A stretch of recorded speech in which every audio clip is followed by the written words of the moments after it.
Welcome to B2B Commerce Corner. Commerce Corner is a sub-series of the E-Commerce Edge podcast discussing all things B2B commerce through the lens of agencies, consultants, merchants, and more. Enjoy.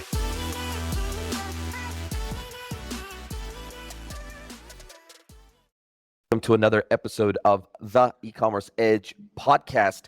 This is actually a very special episode. This is actually going to be a series of episodes. We're going to have 3 episodes in this mini series, and this is actually the very first mini series that we've ever featured on the E-Commerce Edge. And I have 2 incredible guests that are going to be joining me today for this entire series of 3 episodes, and we're going to be talking about everything to do with B2B e-commerce. The 3 series are going to be broken down into 3 distinct episodes. The first episode, which is today's episode, we're going to be talking about what are the opportunities, the main key drivers around B2B e-commerce adoption, what that looks like. And then the second episode in the series, we're going to be talking about some of the challenges in terms of adoption, onboarding, internal teams, all the different things that these B2B businesses, these B2B sellers, manufacturers, wholesalers, and distributors, the challenges they face adopting digital sales channels.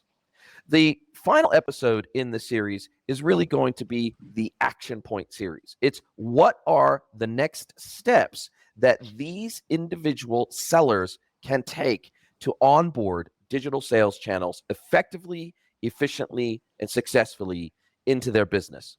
But before we jump straight into this incredible episode, I would like to welcome my 2 guests to the show. First of all, we've got VIKRAM SAXENA from Better Commerce. He is the founder and lead architect over at Better, and we've actually featured him. He's had his own dedicated episode previously on the podcast. I think it was about 4 or 5 episodes ago. So welcome, VIKRAM. It's a pleasure being here again, Jason, and it's been wonderful. And it's a bit of a badge of honor to be starting this mini series on your podcast. Very excited for this. Thank you very much for carving out some time for us today. I would also like to welcome KHALID Khan from Arsenalia Group. And if you don't know, Arsenalia Group is one of the largest agency groups, digital commerce agency groups in all of Europe. So they're not just one agency, they're a group of agency with deep specialization in each aspect of digital commerce. Welcome, KHALID. Hey, Jason. It's a pleasure to be on the show. Thank you for having me. It's so nice to have you here. And what I like about your specific role or what you do inside of the broader group, because you've got several hundred employees in the group now. I think you've got 6 or 7 agencies underneath the banner of the Arsenalia Group.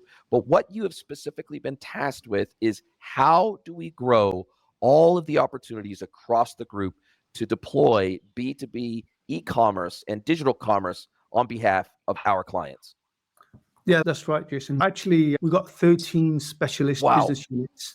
We call them centers of excellence, and we're just around 1,000 people, just a whisker under 1,000 people. So yeah, it's quite an interesting org structure because I guess we're always playing with getting the right balance whereby we've got these 13 units that have got their own culture, they've got their own identity, they've got their own history, they've got their own specific specialism, and how we feed that and nurture that while at the same time we operate as this singular group. So as far as our clients concerned, it's much easier to transact with us. They're a singular point of contact.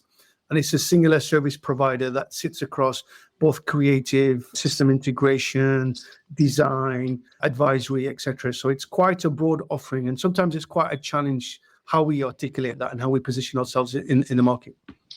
And as I understand it, a lot of these individual group members have historically specialized very deeply in B2C and D2C e-commerce, and haven't necessarily had a historic specialization in B2B e-commerce. But I guess there must have been a recognition at the highest levels of the business that one of the biggest opportunities in e-commerce over the next decade is going to be in the area of B2B. And I'm guessing that a significant number of your D2C merchant clients, for example, have probably come to you guys and said, hey, we want to de-risk our business. We have a sky high and rising CAC scenario in our world today. And in order to de-risk our business, we think there's a strategic wholesale opportunity here that we haven't necessarily tapped into yet. Can you help us with that? So I'm guessing there must have been to dedicate resources to this. There must have been a recognition within the group that B2B is a huge opportunity. And Yes, absolutely, Jason. We're just following the natural evolution of the industry.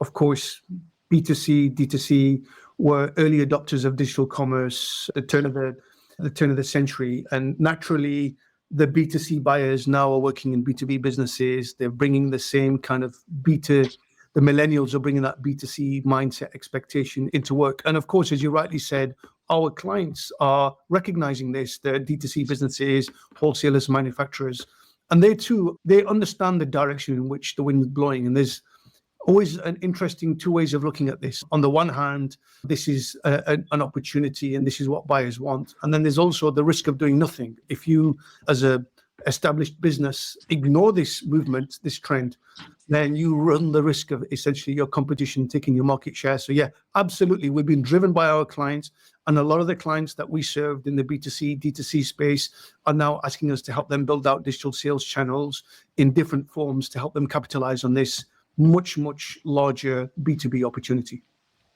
Yeah, and Vikram, I'd love to ask you what you have witnessed. You've been in this game for a really long time, a couple of decades now, specifically almost 10 years now with Better Commerce, and your platforms help support B2C, D2C, but increasingly niching down, focusing down, adding some really deep B2B specific sales capabilities. And what we have witnessed, at least from a data perspective, and I'd love your perspective from the European perspective, but what we've seen, particularly in the United States, is that as the B2B buyers have aged down, meaning that the average age, going back 5-10 years ago, the average age of a B2B buyer was probably 50, 60 years old because they were well connected. It was all about relationships in the industry.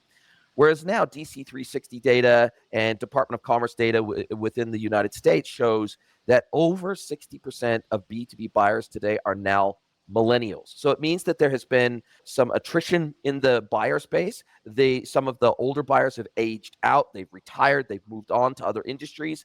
And now it is truly the buyer's age that is, they're basically digital natives now. And so this history of the B2B buyer being all about the relationship, having their sales rep on a call cycle that comes and visits them once a week, once every 2 weeks, takes them to ball game, takes them to dinners, takes them to lunches, schmoozes with them, gets them drunk, whatever it might be. This is a fast evolving buyer's space, which means that these sellers' maturity and progress needs to advance as well. So are you witnessing a real upheaval in the way that B2B buyers like to buy, and therefore how sellers just have to, by definition, adapt to that? Absolutely, Jason. I think what has happened is traditionally, if you look at it, like you said, B2B businesses have been primarily driven by the family businesses, traditional businesses. But lately, a lot of professional management is coming into play as well. Besides the new gen, the millennials getting into the buying space, there is a lot of professionalism that has stepped into all of those B2B businesses because they've all come to pretty much a bit of a standstill, and they all can see the writing on the wall that if you don't adopt this new mechanism of digital evolution, we don't know where to go, what to do. We've recently interacted with a business which basically has been running for the last 60 years, pretty much in the traditional way.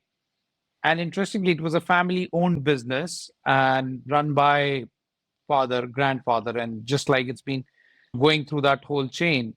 And recently, there is this investment firm also that has stepped in, and they have come out with an arm. It's a very large investment group. And what they've done is they're reaching out to all of these traditional businesses, help them adopt these digital technologies and platforms to modernize and go to the next level, rather than being at whatever they've been doing and keeping the status quo, evolve and grow the businesses.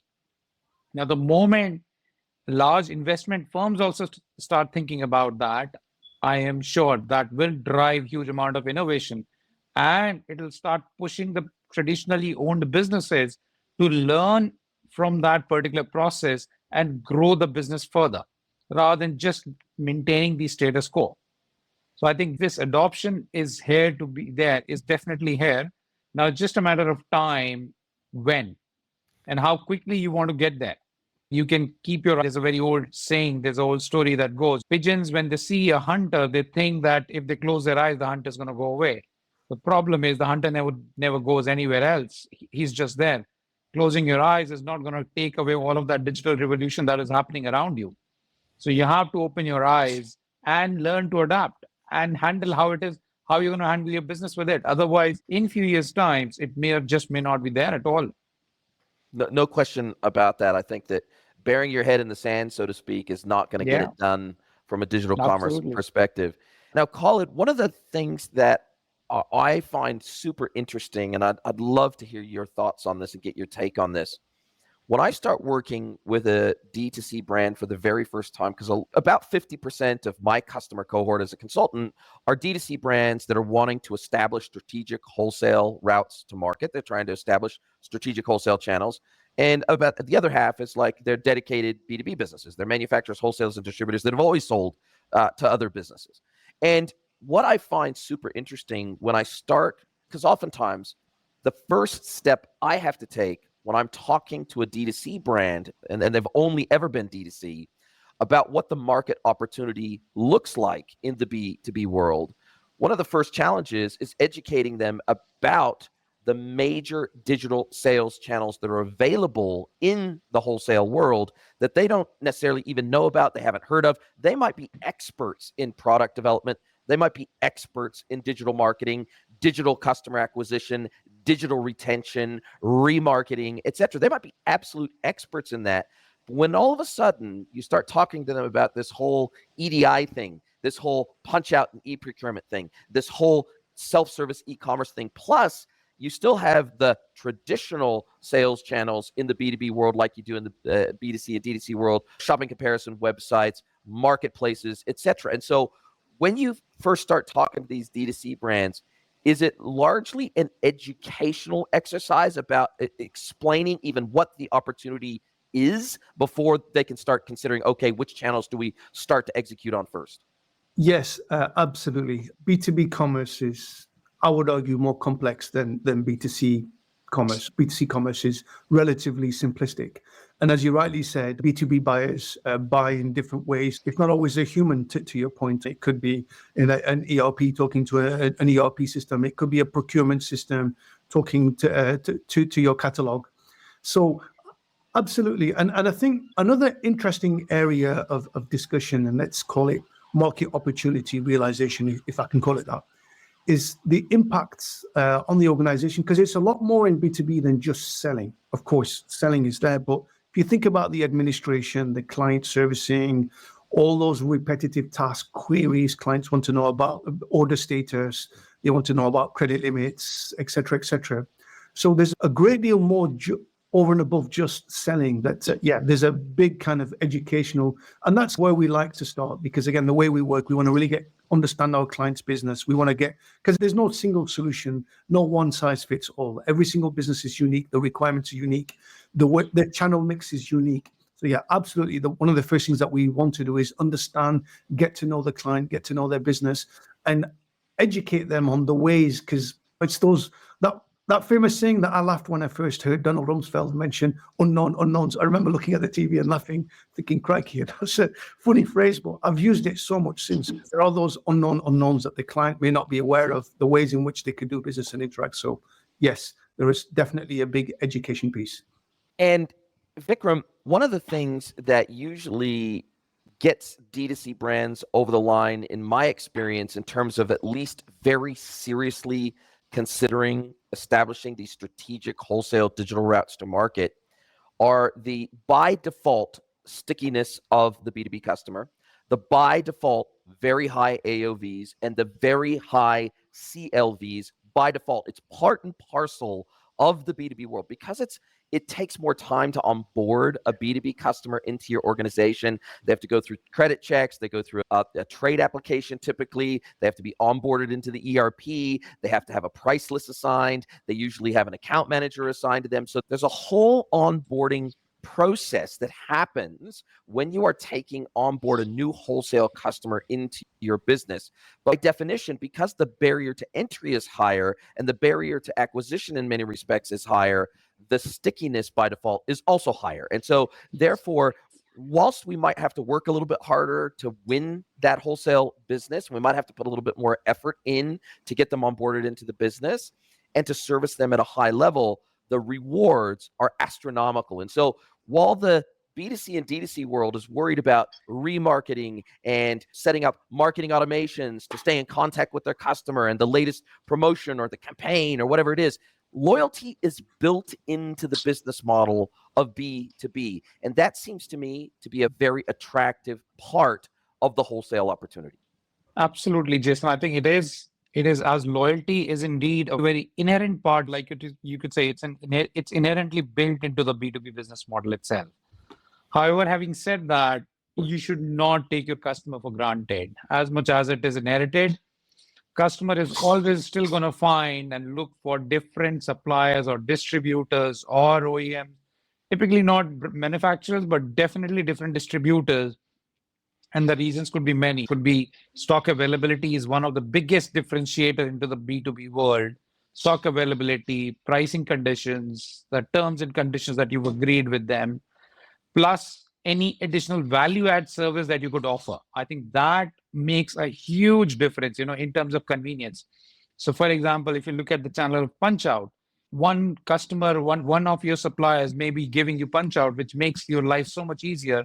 When you're buying it directly from there, you don't have to go through a process of putting together a PO every time you want 100 quid purchase being done.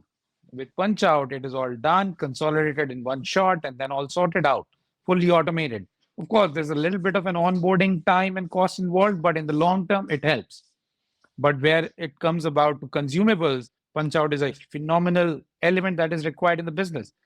Whereas if you have another supplier who's not giving you that offering, you lose out on that opportunity. Straight. So this is why as much as loyalty is built into it, stickiness is built into it, you constantly still have to work on adding value to that chain, because distribution operates on thin margin. B2B, distribution, wholesale, all of these operate on very thin margin.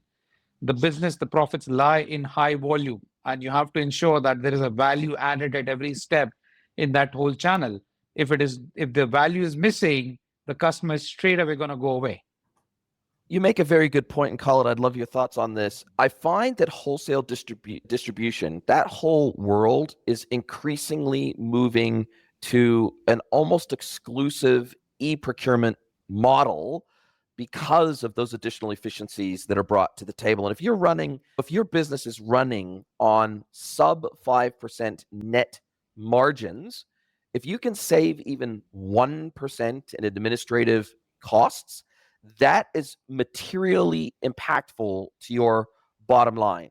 And what I'm finding is that these wholesale distribution partners, they're increasingly starting to throw their weight around, and they're telling their manufacturing partners that they're selling on behalf of, they're dictating the sales channels they are prepared to buy through. It used to be a distributor felt lucky if they were assigned as a local distributor for a brand, they considered themselves the lucky ones, and especially if they were given any kind of exclusivity over SKUs, a range, regional distribution capabilities. If they were given any kind of preferential treatment by a manufacturer, they considered themselves lucky. But it feels like the worm has turned a little bit, and these distributors have a tremendous amount of power, particularly if they're strong in a given region or market or vertical. They have a lot of power, and it feels like they're now in a position to where in many respects they can dictate to the manufacturer, if you're not prepared to sell to me via e-procurement channels that make me super efficient at the procurement process to where I can build a sustainable business on the backside of that, then I simply won't buy through you. And this is a completely new situation that I've seen emerge in the B2B space over the last few years, where these distributors they are dictating to manufacturers how they are prepared to buy from them. And that's a whole new ballgame. Yeah, it certainly is. And it's just indicative of the sea change that's happening. And again, the manufacturers, they may proudly state their history and have been in this space for over in the UK. It's not uncommon to find businesses that have been around for over a century, third, fourth, fifth, sixth generation businesses. But yeah, they're having to move with the times, and there's different catalysts, different forces, different influences that come from different places. But you're absolutely right. From the distribution level, we're certainly seeing that pressure upwards, and I would even argue downwards, because if distributor is selling to resellers, as an example, depending on the industry, the whole supply chain has to be digitized. And I remember in a different situation, I remember working with a client not too long ago, which was a manufacturer, and the manufacturer took the initiative because it was a large global manufacturer. And the feedback that they got was because they had a very fragmented supply chain, lots of distributors who underneath them had lots of resellers who sold to end users. The business case for each one, the lack of experience, knowledge for each reseller or distributor didn't make sense. So what the manufacturer did is he got the supply chain together, and then the entire supply chain basically banded together and digitized the supply chain, where essentially there was in this particular case, there was a channel, and then the manufacturer could determine specific catalog, inventory, pricing, availability for the specific distributor, which then passed on down. So the whole supply chain was disrupted. So we are seeing different pressure points, different entry points. What you've described there, Jason, is absolutely something that's really shaking some segments for sure. And what are your thoughts on the hesitancy, despite the clear opportunity? And again, if we go back to DC 360 data, Department of Commerce data, I'm sure they've got the equivalent in the UK and Europe.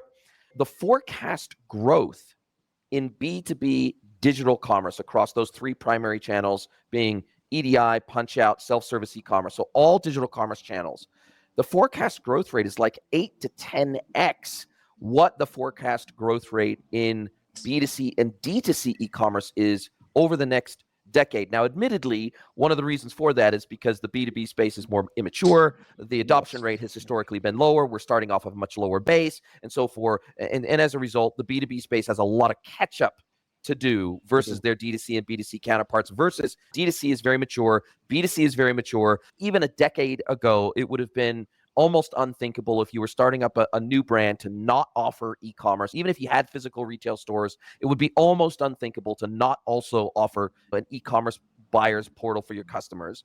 Whereas in the B2B world, this has historically not been the case. But it's interesting because I was consulting, this is going back a number of years now, but I was consulting to a automotive manufacturing group based out of Singapore, multi-billion-dollar a year business. And they did not do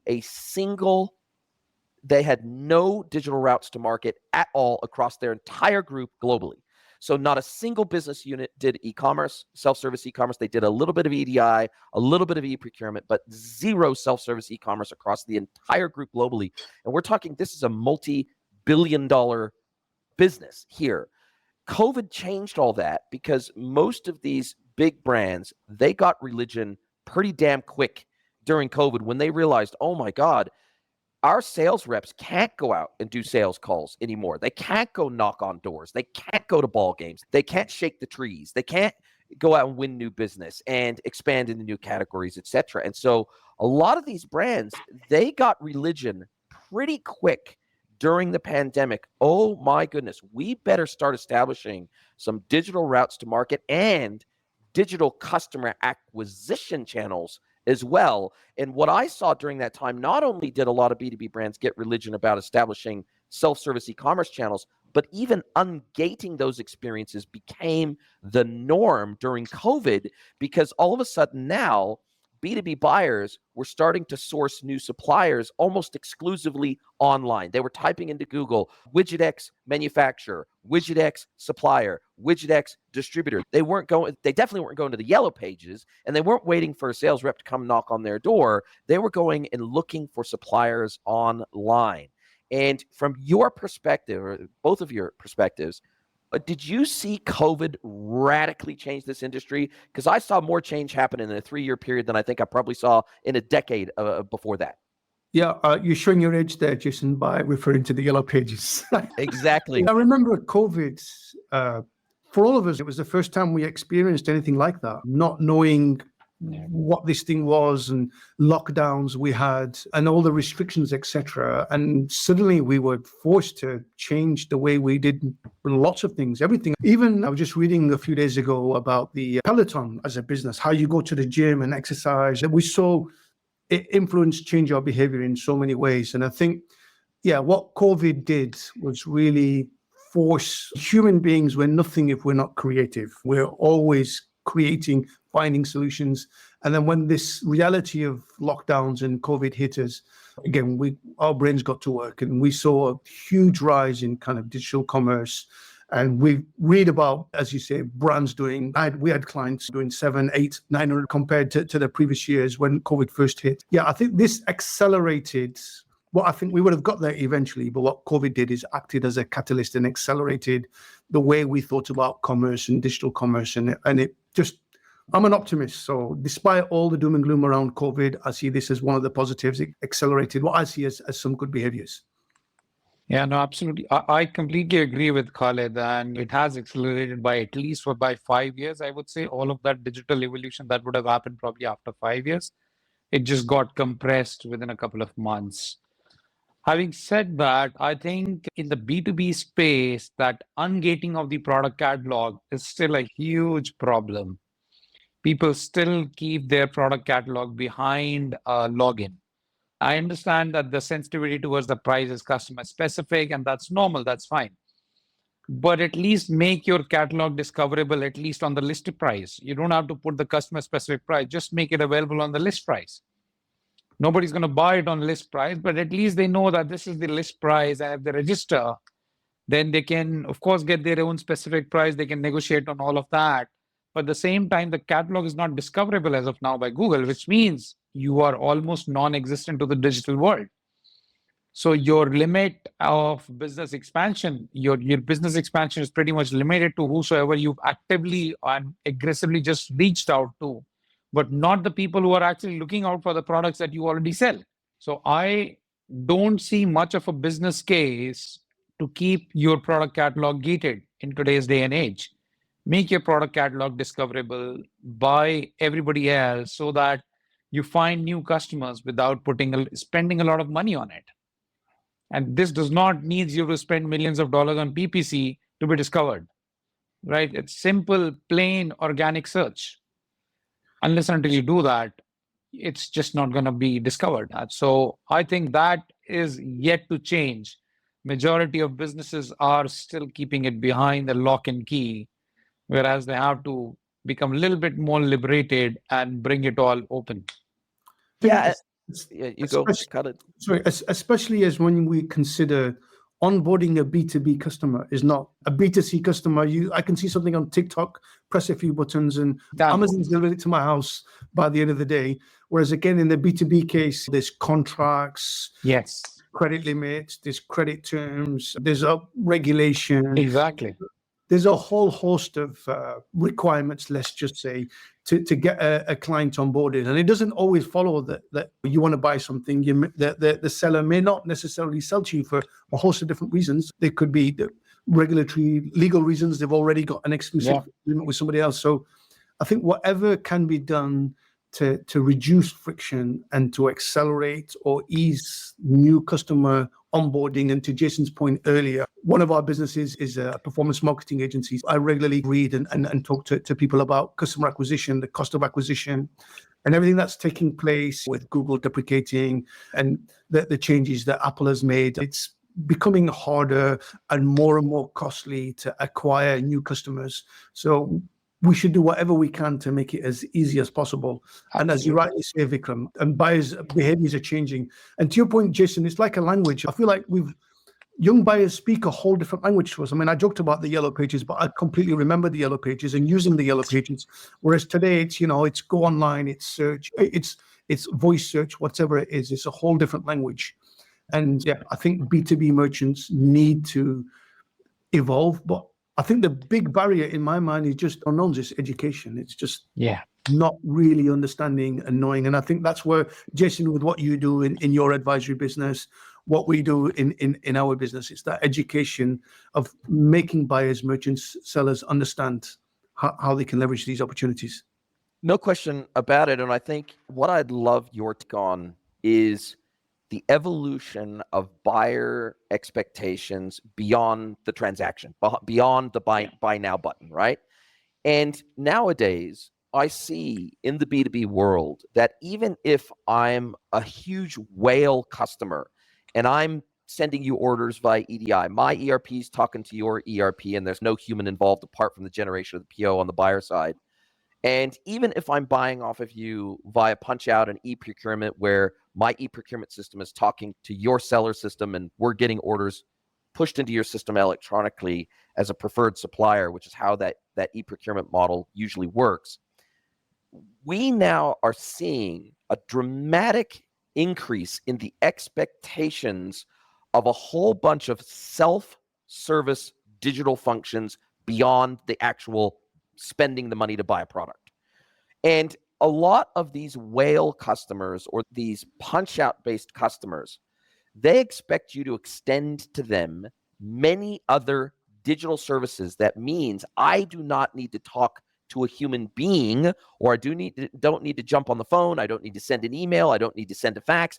I don't want to have to speak to a human being to get serviced at a high level anymore. Maybe I like to, and maybe Joe or Jill, my account manager, maybe I still having occasional conversations with them because they've always looked after me, and maybe they will extend certain services to me that feel special for me. But increasingly, because the generation of buyers, their average age is reducing, their expectation that they can do everything digitally is also evolving. And so even if I buy off of you via EDI, there seems to be an evolving expectation that I can request a quote digitally. I don't want to have to ring up or email my account manager to request a custom quote, either a custom quote for existing SKUs that are available to me or a custom quote for new products, new SKUs, new categories that I might want to buy from you. Secondarily, I don't want to have to reach out to your accounts team or finance to get a copy of an invoice or to check on the status of my credit account or to download a statement or anything like that. I want to be able to do that through a digital service layer. If I need to lodge a return request, I don't have to email somebody. I don't want to have to wait for them to come back to me and give me a return and a return authorization number. I want to be able to log in. I want to be able to see digital product data. I want to be able to check whether you have it in stock or not. I ideally want to be able to see how much inventory you have at a specific location. I want to be able to log in. I want to be able to track an order from the time it leaves your warehouse to the time it arrives to me. And all these additional digital services and many more, the MOQ checking, lot buying increment checking, there's all sorts, and I could list probably 20 more off the top of my head, that historically I've had to go through a human being to get those services delivered to me. And increasingly, buyers don't want that. They're like, why can't I just do all this stuff digitally? Why can't I self-service myself as and when in the timing of my own choosing and at my convenience? Why can't I self-service this stuff? And I think that a lot of B2B brands that are looking at implementing self-service e-commerce for the very first time, they don't necessarily appreciate all the other digital services that come along with that sales portal that can service their existing EDI and punch-out customers at a much higher level than what they're traditionally used to giving. What are your thoughts on that? Yep, Jason, absolutely. We recently had a conversation with another B2B company. And if you really look at it, most of these B2B companies typically would have an ERP sitting in their business. Now, of course, those ERPs are rarely exposed on internet to their customer base. That's just not there. And their website, so they reached out to us and they said, all our process works, customer is quite happy, and we don't even want transaction to be done in phase one. So e-com transaction, customers buying from our website is not phase one. Our phase one is enabling our customers to have access to all of these digital services that we have within the business, making it easy and convenient for them to do business with us. And that is exactly the value add that I was talking about. They said, for us, the phase one is build this digital service layer for our customer base. Transaction we will look at in the next phase. It's not even a priority. And that is how it is. I think that is the right way because, like I said, value add is very critical in this whole chain of that whole distribution wholesale. They thrive on value add and the whole revenue comes from that value add. Yeah. So it is absolutely critical. It is here to stay. And without these digital services, I think transaction is a very small part. They say transactions we can easily manage. They can call us, send us, we can manage those transactions. That's not a priority.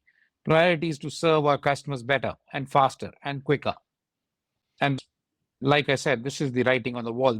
You have to grow that, evolve that business to that level where it starts serving the customers and giving them, empowering your customers to be able to self-serve them rather than you having to do that. I think I've mentioned this to you in a separate conversation that we are right now working on ways where we could incorporate WhatsApp into that digital service layer where customers don't even have to write an email or anything. They could just ping you a message on WhatsApp. Can you tell me the stock availability or price for this particular item? And there you go. They have it right there. Yeah.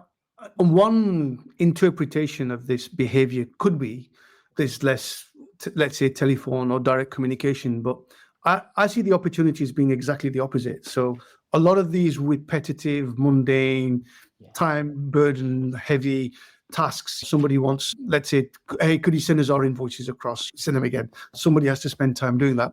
By automating these processes and using technology, it allows buyers and sellers to engage in more meaningful, useful, productive ways. So if we, again, one of the misconceptions of digital commerce, what I often hear is, well, what about my sales force? I mean, if you're going to put in a digital sales channel, does that mean I have to lay off people? And we explain, no, it's quite the opposite. Actually, the whole idea behind this is to free up your sales force's time or your administration team's time to not do those repetitive tasks and then invest their time in cross-selling, upselling. You may have a new range. I may notice that a particular buyer is buying a small segment of my catalog. I've now got the time to take a deeper look at their business. I recognize there's a whole new range that I think that could be of value to them. And it's just allowing the whole business to be more focused on selling, kind of outsource some of these tasks that are repetitive, that could be done through automation. WhatsApp is a great example as a communication channel. Any way in which we can automate repetitive, mundane tasks, freeing up our time to kind of, that's the human difference, right? We're human beings. We're a very unique species. We've got a lot to offer. I'm a big believer in the human race. I don't think the Skynet's going to replace us anytime soon. But certainly we can deploy ourselves more effectively that way. And I think this is a big value. Again, it's about education that we try to explain to our new clients and prospects that this is the value of digital sales channels. And well, you just one more thing, Jason.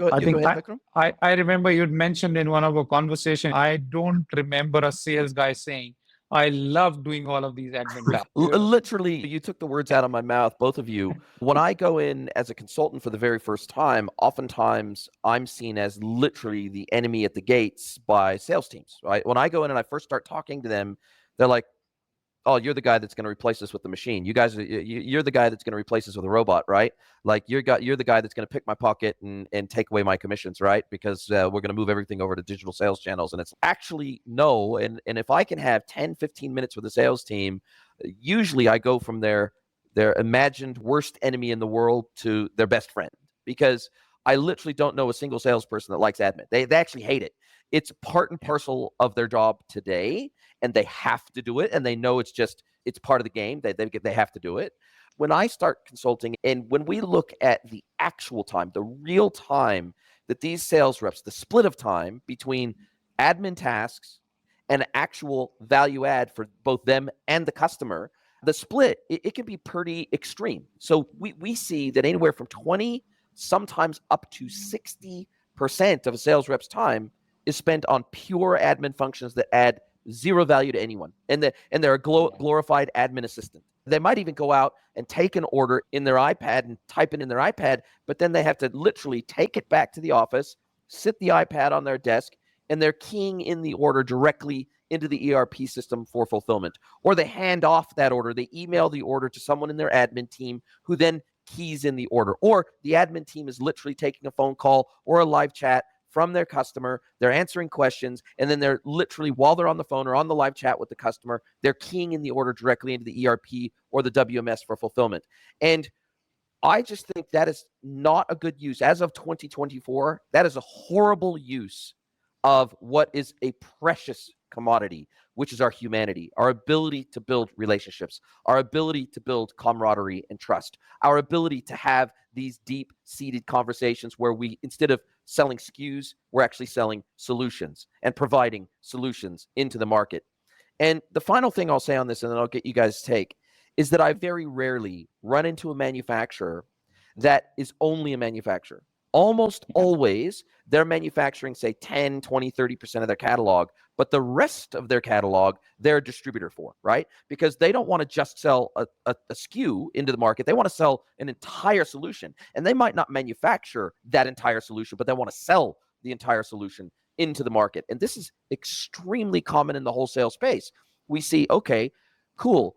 We have these sales reps that are super knowledgeable, right? They are part of the industry that they work in. They're not just selling into the industry. Oftentimes, the sales reps in an industry, they used to work in the industry, whether it be they used to work on the buy side or the consumption side or the sell side of that solution into the market. And so they know the industry inside and out. It is that human touch and that empathy factor that makes them very good at their job. It is not the fact that they're coming back and keying. That is not a value add. Keying an order into an ERP is not a value add for anyone. So freeing up salespeople and augmenting salespeople to give them superpowers, that is, I think, what we're all trying to do, not replace them. Absolutely. Absolutely. And this is one of the most important education piece that has to be done. It's a hard conversation to have at first. It's a very hard Absolutely. No, I completely agree. It is always a very hard conversation. And you would rightly put it that they look at you as the worst enemy because you're going to digitalize and take away their jobs, which is not the case. You're basically helping them save a lot of their manual and admin jobs and help them do a much more value-added job. KHALID, are you seeing that same situation evolve, especially when you have, say, for example, a D2C brand that wants to get into strategic wholesale? Now, all of a sudden, they have to start understanding, okay, in addition to our digital sales channels, we probably need some field sales reps. We need at least an internal sales team, an AE, an SDR, a BDM, something like that. We need the relationship. There is an absolute expectation still in the B2B world that the whole entire engagement is built on the human touch. Yeah, we're still human beings and people do business with people they like. That's an old adage I've gone with throughout my entire career.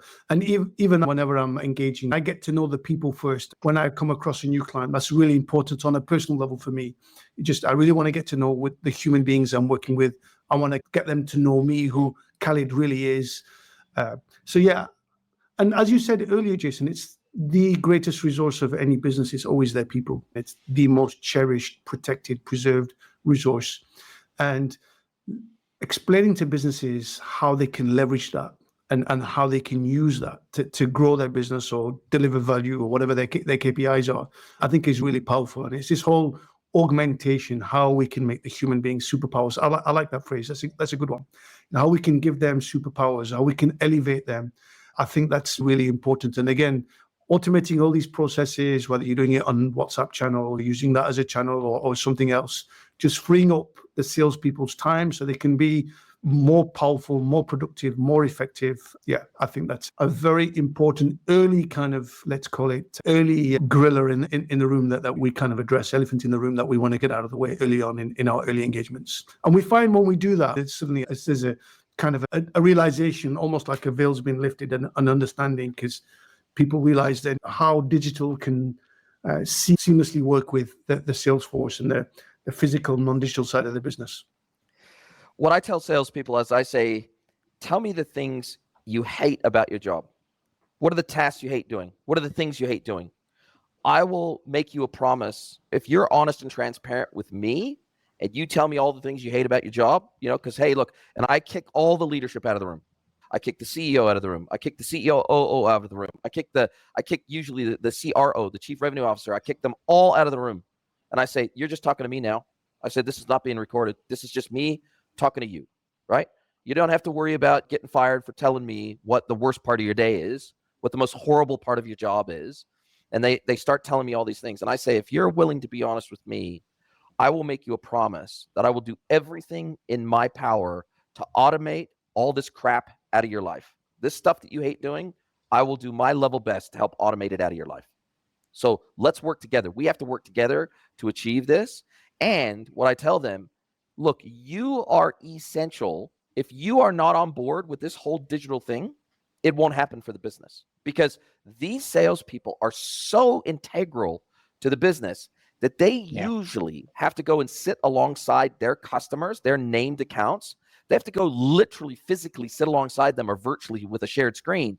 They have to go and sit alongside them for the first 1, 2, 3 online orders, walk them through this digital services layer and how to access it, how to use it, what syntax to use, and the messaging to use. If hey, I want to place an order via WhatsApp or Slack or email, or I want to attach a PO as a PDF to an email. Here's the form that we're going to give you. This is the format you should follow so that we can take all your orders digitally and easily and quickly for you. There is a lot of interaction that is required between the sales team and their customers to effectively get these services onboarded into the customer base. And without your sales team and your sales reps and customer service, because what I usually also find is that 20, 30, 40, 50% of orders are actually dealt with by customer service, not necessarily just the named account managers. If these teams are not on board with this, your project will fail. It is that simple. And so you have to figure out a way to get these people on board. If you want to execute on the opportunity, you have to have the team on board with what that opportunity looks like for them. What is the benefit to them, right? And we see some of our smart clients, the way they handle this is, as a salesperson, what's your primary KPI? You got to deliver numbers, right? It's got to deliver sales. And if they can be incentivized, and if those smart businesses revisit the incentive plan and incorporate the digital sales channels into their comp plan, and therefore those automated sales are essentially making money for them in their sleep, and using this as a very effective tool, carrot, to get the salespeople to get new customers onboarded digitally. And you could have a digital channel, but perhaps they look at the basket of spend, how much is on digital. And those smart businesses are using things like, for example, the comp plans, incentive schemes, commission schemes to include digital. And when you get an enlightened client and they roll out similar strategies and salespeople recognize that, it's a whole different world altogether. It's a complete sea change. Those salespeople that initially, perhaps when you walked into the room, were somewhat apprehensive, perhaps not sure, certainly not sending you love over the airwaves. Suddenly they're the same people now who are the ambassadors of digital commerce adoption and pushing their buyers online, which is for the betterment of the buyer. The buyer clearly benefits. It's more efficient for them. The seller certainly benefits for all the things that we've said. And of course, the salesperson also benefits because, again, their job has just been made a lot easier. And what I find that the brands that I work with, the sellers that I work with that have the most success getting their sales teams on board, and I totally agree with what you just said, Khalid, you get what you incent.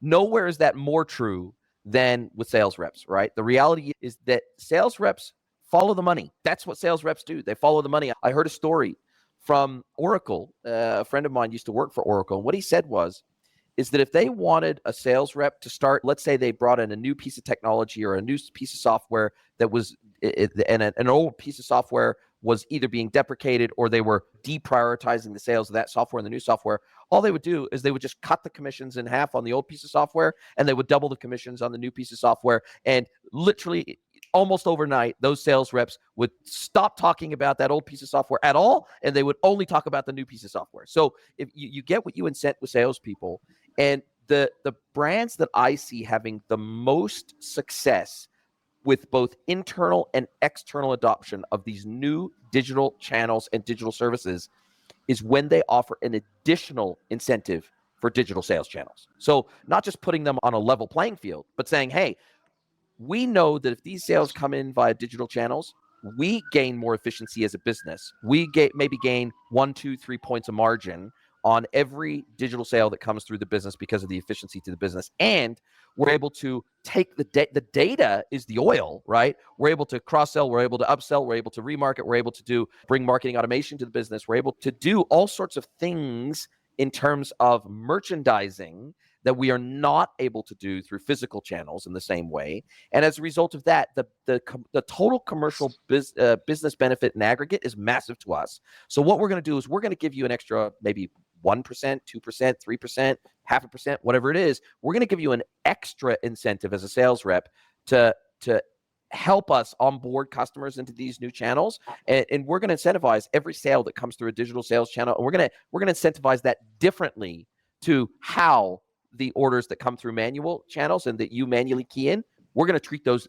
differently. And so if I look back across the most successful businesses that I see adopting digital sales channels, it's because they incentivize appropriately. Yeah, it's a lot more than technology. Again, a lot of people assume digital commerce is about technology, but it's about people, it's about process. And often these things need to be figured out first. Again, when we engage with clients, to be honest, the technology is a downstream consideration, much further down. We want to understand what is their goal, what is their objective, what are they trying to do, why are we having this conversation, why are we in the room? And then there's a lot of, especially in B2B, and again, I keep coming back to education. It's just an education piece. There's a lot of things that need to be worked out beforehand, especially if you've got a business that's a traditional manufacturing offline business. How do they sell online? What does the manpower resource look like? What skill sets do we need that we don't have? How do we skill sets? What about the processes? What processes do we need to put in place? What about inventory? How do we separate the inventory? And because we're now working in a real-time live environment, what impact does that have on the offline business? So there's a lot of things that need to be worked through first before you think about technology, and the technology is a downstream consideration. And of course, it's always around the people. And what you just described is one people consideration among a number of other people considerations that the seller needs to really think about and work through. One final thing that I'd love your take on as we come down to the end of our time together in this first episode in the series is it's almost impossible to think about the digital sales opportunity without also thinking about the ability to digitalize tribal knowledge from within the business, and instead of making it one-to-one knowledge, making it one-to-many knowledge, right? And that's in terms of customer data, that's in terms of product data, that's in terms of industry knowledge and capability, solution selling, et cetera. What a lot of these salespeople historically have had that's made them unique and stand out is their industry knowledge and knowing where on the shelf to go for which specific print catalog or where to go on the network drive to get this piece of data to send to their customer and attach it to an email. And one of the opportunities I see here, and one of the opportunities that I have to help my customers be able to take advantage of, is just the digitalization of their catalog in the first place and bringing consistency to their catalog, because usually we have to do a tremendous amount of work on their catalog data before they are even remotely ready to start adopting digital sales channels in the first place. Absolutely. Because a lot of product knowledge is sitting in sales reps' heads, it's sitting in customer service heads, it's spread hither and yon across the business, across all sorts of different platforms and technologies and PDFs and exploded drawings and zip files. And the amount of data spread across these businesses about their business is phenomenal, right? And historically, the sales rep has been the glue that, or the conduit or the pipe that has got this information in all of its weird and wonderful formats from in the business and distributed it out to the customer base in a meaningful, applicable, relevant way. And by adopting digital sales channels, it forces them to organize this data in ways that are appropriate to distribute at scale, one-to-many, through these digital sales channels. And so this I see as an additional opportunity, because we all know data is the new oil, but data is only the new oil if it's organized data, if it's structured data, if it's able to be distributed in a meaningful way to the customer and displayed and presented to the customer in a meaningful, relevant way. And so that's the final piece of this puzzle as an opportunity set that I'd love your take on in terms of forcing these businesses to get with the program and get their data in a state that is ready for digital. I think what has happened is, Jason, with this, like I said, we said in the beginning that most of these businesses have grown organically, and the operating model has always been the traditional model living outside the digital world. And their data has picked up the organization mechanism or the method of the person who's been driving it. Now, people keep moving from one org to another. Somebody came into the business and he said, we're going to use the Google Drive for defining all our product data. Then the next person came in and he said, no, this is not working for us. The process is very clunky. Instead of using Google Drive, you're going to use Airtables, or we're going to use Dropbox, or we're going to start doing this. And then that is not just the only source of data. Source of data is also coming from different manufacturers, different suppliers. The data is coming from various formats, doing their BAU, that business as usual. Who has the time to sit down and evaluate and map all of those data elements together and stitch them together? So they've just found their way to get it to the customer today. Let's just do it for today. Tomorrow we will figure out. And the problem with that is that tomorrow never comes. It's just the usual story. It's every day is a battle that they have to get through, because they have to send across that product catalog to this customer today. So he's just focused on getting and finishing it today, and then we'll sort it out next week. And then tomorrow is the next battle with another customer. No question about it. And that tomorrow, unfortunately, never comes. So it has just ended up being there. And then what has also, I think, escalated the situation is there are a lot of implementation agencies who promise you the moon in terms of PIM implementation. But then they themselves have never been part of the data situation or data modeling. They don't even understand the basics. And they've projected themselves as absolute experts, and they've given really good theory in marketing and sales presentations, because those sales and marketing people are not going to be there in the implementation. Implementation is done by somebody else who probably hasn't really had any successful project, or if he had, it probably went way beyond its budgeted timeline and budget. So that, I think, and COVID accelerated, what that did was a lot of average or below average people got, because there was a huge demand. So everybody became an analyst, right? With the right level of knowledge, everybody became an analyst. And then they all started giving a lot of preaching gyan throughout, and which has just escalated the problem and made the problem even worse. So I think it needs people to sit down, and it has to be a little bit of and what the biggest challenge is, the top of the business, the management cream of the business, they don't see much value in organizing the data. As long as the customer is getting served, they don't care. Yep. This is a huge problem. They don't understand the opportunity. They don't see the benefits or the opportunity. Exactly. Yeah, exactly. Because they don't see the opportunity, because nobody's been able to educate them on that. Yeah, or nobody's been able to paint the aspirational picture for them in a way that resonates with the business. And all they do, they see it as a cost center instead of a benefit center, right? Exactly. And this is, and I think we'll talk about the challenges and all that stuff in our next episode. But I think there's an extreme opportunity here to get their organized organized in a meaningful way that becomes one-to-many instead of one-to-one. That is the opportunity that I think is very clear and present for B2Bs. Absolutely. Completely agree. Couldn't agree more. And that is a very huge opportunity, actually. Very huge. KHALID, have you seen this too?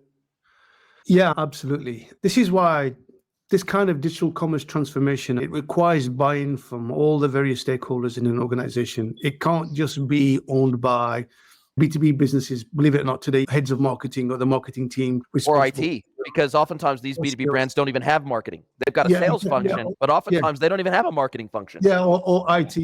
It crosses the entire organization, and it's really crucial when embarking on such a transformation to identify the right stakeholders, get buy-in, as Vikram said, get commitment. Just this gnarly product data problem, which is so foundational. Everything's built on it. The two most used letters in the common current lexicon, AI. Everybody loves talking about AI, but the foundation of AI is data. Without the data, everything being it's pointless. It's absolutely pointless. It's a house of cards. So, yeah, it's something that we see, and for us, it's really critical to get the right stakeholders onboarded, and then set realistic expectations. If you want to do this, to do it properly, there's no shortcuts. These are some foundational things that we need to address, and these are the reasons why this is the value.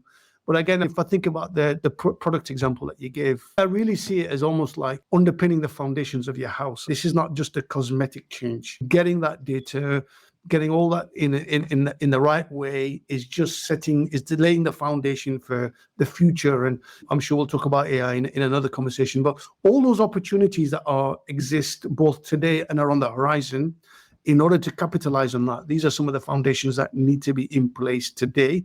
Otherwise, it's going to be quite difficult to take advantage. And again, it's just getting the right people in the room, making them understand that. And I think this is why I said, again, things like technology are downstream considerations. I think initially, and I'm sure, Jason, it's the same in your business, it's a case of really building a relationship, building trust with our clients, making the sellers understand the journey, the different components of the journey to realize that dream. And I think what you just said is a double opportunity for B2Bs, primarily because the catalogs on average are so much bigger. So in the B2C and D2C world, it's very common, like a 10,000 SKU catalog or a 100,000 SKU catalog in the B2C or D2C world those are big catalogs, right? In the B2B world, having a million SKU catalog, especially in wholesale distribution, is not abnormal. And so therefore, the opportunity, the challenge, but equally the opportunity to digitalize these catalogs in a meaningful way and be able to surface them external to the business without having that product data have to go through a sales rep and be cleansed and gathered and aggregated and sent out. The opportunity is doubly big for B2Bs. Absolutely. Gentlemen, fantastic conversation. An hour has absolutely flown by. Can't wait for the next 2 episodes that we're going to shoot together. Thank you so much for your time. Really appreciate it. Are you a B2B or D2C e-commerce merchant? Then head over to greenwoodconsulting.net to learn how we can help you scale your business.